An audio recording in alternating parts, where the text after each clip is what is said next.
Good morning. I am P. Cholai, Assistant Professor, Siddhartha Institute of Science and Technology. Today, I am going to discuss about the how to draw the involute of hexagon in engineering graphics. So this is the question. Develop the involute of a regular hexagon of side 20 mm. Draw a tangent and normal to the curve at a distance of 100 mm from the center of the hexagon. So this is the question. So the given data is, the given object is a regular hexagon. So and then the side is 20 mm. In this diagram, we have to draw the tangent and normal also. Here the distance from the center of the hexagon is 100 mm. So then this is the final diagram of involute of hexagon. In this diagram, only the involute curve and then tangent and then normal line is thick. Remaining lines are thin. Better to use the 2H pencils. So and then that first step is we have to draw the hexagon. Here the given side is 20 mm. So better to use the template also. So with the help of the template, first you mark at the center and then 6 corners. And then finally you can join all these 6 points. You can get the hexagon.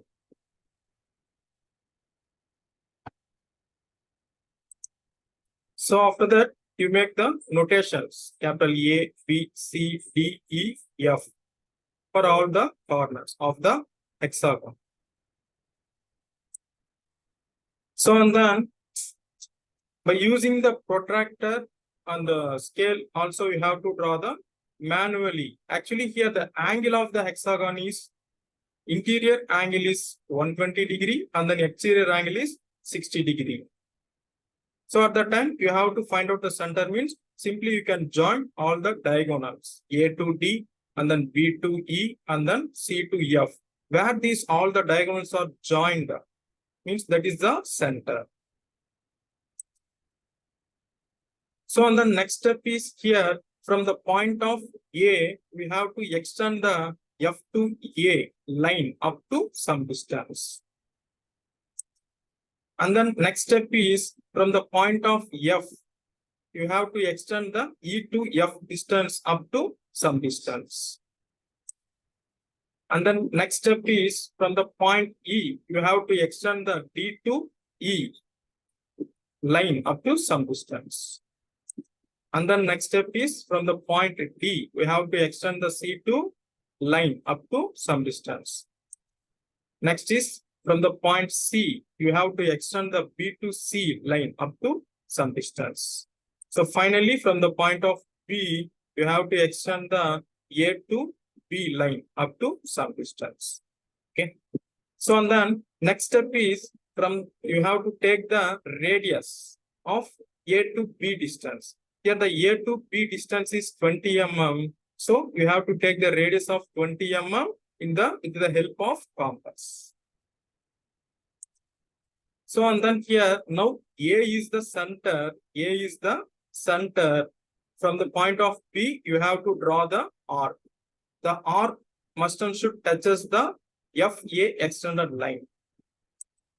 Here where it touches the arc touches the FA extended line, that is the point of P1. That notation is P1.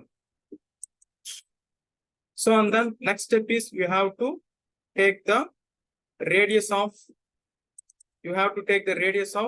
F and then P1. This distance is the radius in your compass. And then F is the center. You have to draw the arc. And then where the arc is touches the F extended line, that is the notation of P2. And then next step is E and P2. That distance is the radius in your compass. And then E is the center. From the point of P2, you draw the arc. The arc where it intersects on the D extended line, that is the point of P3. That intersection of arc and then extended line, that point is P3. And then now D to P3, the distance of point D to P3, the distance is the radius in your compass. So on the D is the center, you have to draw the arc up to the extended line of CD line. Okay, where these arc and line is intersect, that is the point of P4. So and then next step is now C, from the point C to P4. That distance is the radius in your compass. C is the center. C is the center. You have to draw the arc. Here, where the BC extended line and then arc is intersected, that point is P5. And then next step is B to P5. That distance is the radius in your compass. B is the center. From the point of 5, you draw the arc up to the extension line of AB extension line. Here where it intersects, that is the point of P6. Okay. So this is the procedure to draw the involute curve of the hexagon. Okay. Here only this involute curve is thicker. So better to use the HB pencil. So the remaining, these all the lines are construction lines. So better to use the 2H pencil. So after that, you have to represent the dimensions. Here, the given side of the hexagon is 20 mm. So that's why from the point of AB, you have to draw the extension line and then you represent the dimensions of 20 mm. So and then in this question, we have to draw the tangent and normal also. Here the tangent and normal from the center of the hexagon distance is 100 mm. So first you have to take the 100 mm of distance in your compass. So and then here the from the center of the hexagon to you draw the you cut the arc to the involute curve. So here where it cuts, that point is M.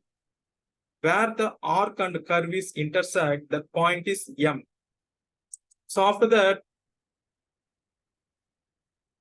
from that point M, you can observe that curve is P4 and P5. Here the P4 and P5 curve center is C. So that's why from the point of C, you have to draw the normal through the point M. Okay, that line is the normal. You have to extend up to some distance. That is the normal. So and then we have to draw the tangent. Here tangent means that is a perpendicular line to the normal. So that's why you have to place the protractor at the point of M. Okay, and then you make a point exactly 90 degree. Tangent is perpendicular to normal and then normal is also perpendicular to tangent. So finally, you can draw the tangent also. Tangent and normals are perpendicular to each other. Okay. So and then finally, you have to represent this 100 mm dimensions also from the center of the hexagon to the tangent point. So this is the final diagram. So in this diagram, only the involute curve and then tangent line and the normal line is T. Thank you.